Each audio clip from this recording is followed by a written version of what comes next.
ইনকিলাব মঞ্চের মুখপাত্র শরীফ ওসমান হাদি ইতিমধ্যে সন্ত্রাসীদের গুলির ঘটনায় মৃত্যুবরণ করেছেন। ইন্না লিল্লাহি ওয়া ইন্না ইলাইহি রাজিউন। আমার জানা বিষয় হলো, শরীফ ওসমান হাদির এই মৃত্যু কি শাহাদাতের মৃত্যু হিসেবে গণ্য হবে? প্রিয় দর্শক, কোনো মানুষের মধ্যে যদি আল্লাহর সন্তুষ্টি লাভের আশায় মানুষের কল্যাণ সাধনা, ইনসাফ প্রতিষ্ঠা করা, মুসলিম মিল্লাতের চেতনা ধারণ করা এবং মানুষের অধিকার আদায় করার মানসিকতা থাকে এবং সেটার জন্য তিনি যদি লড়ে যান, সংগ্রাম করে যান, এমত অবস্থা যদি তার এই চেতনার কারণে তিনি আক্রমণের শিকার হন এবং মারা যান, সন্দেহাতীতভাবে তিনি শাহাদাতের মর্যাদা লাভ করবেন ইনশাআল্লাহ তাআলা।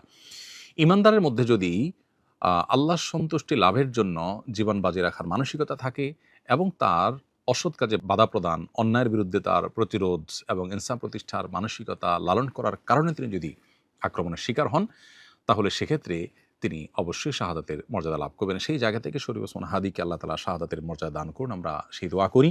আর এমনিতেই নবী সাল্লাল্লাহু আলাইহি ওয়াসাল্লাম বলেছেন, মান কুতিলা দুনা দামিহি ফাহুয়া শাহীদ। যে ব্যক্তি কারোর হাতে খুন হয়েছে, জীবন রক্ষা করতে গিয়ে তার জীবন খুন হয়েছে, অর্থাৎ সাধারণ ধস্তাধস্তিতে অথবা কোনো ডাকাতের হাতে মারা গেছে, সেও শাহাদাতের মর্যাদা লাভ করেন। তাহলে সেক্ষেত্রে দ্বীনের কথা বা মুসলিম মিল্লাতের কথা বা মুসলিম চেতনার কথা বা ইনসাফের কথা বা মানুষের অধিকারের কথা যদি কেউ বলতে যান মুসলিম হয়ে এবং আল্লাহর কাছ থেকে যদি বিনিময়ে আশা করেন, তাহলে তিনি অবশ্যই শাহাদাতের মর্যাদা লাভ করবেন। অনেকে আছেন যারা বিপ্লবী মানসিকতা ধারণ করেন, তারা অন্যায়ের বিরুদ্ধে সংগ্রাম করেন। তাদের সে সংগ্রামকে আমরা অবশ্যই শ্রদ্ধা করব। কিন্তু তার মধ্যে যদি আল্লাহর প্রতি বিশ্বাস না থাকে অথবা তিনি যদি এই সংগ্রামটা করেন তার মানবিক চেতনা থেকে শুধুমাত্র, এর জন্য তিনি আল্লাহর কাছ থেকে কোনো বিনিময় আশা করেন না, আল্লাহর সন্তুষ্টি লাভের আশায় করেন না, কোরআন হাদিসের নির্দেশনার কারণে করেন না, তাহলে সেক্ষেত্রে তার এই আত্মত্যাগটা শাহাদাত হিসাবে বিবেচিত হবে না। শাহাদাত বিষয়টা আসলে নিয়তের সাথে সংশ্লিষ্ট বিষয়। কেউ যদি আল্লাহর সন্তুষ্টির আশায় জীবন বাজি রাখেন, যা করেন তা আল্লাহকে খুশি করার জন্য করেন, তার জীবন মরণ আল্লাহর উদ্দেশ্যে যিনি উৎসর্গ করার জন্য প্রস্তুত থাকেন, তাহলে সেক্ষেত্রে তিনি শাহাদাতের মর্যাদা লাভ করেন।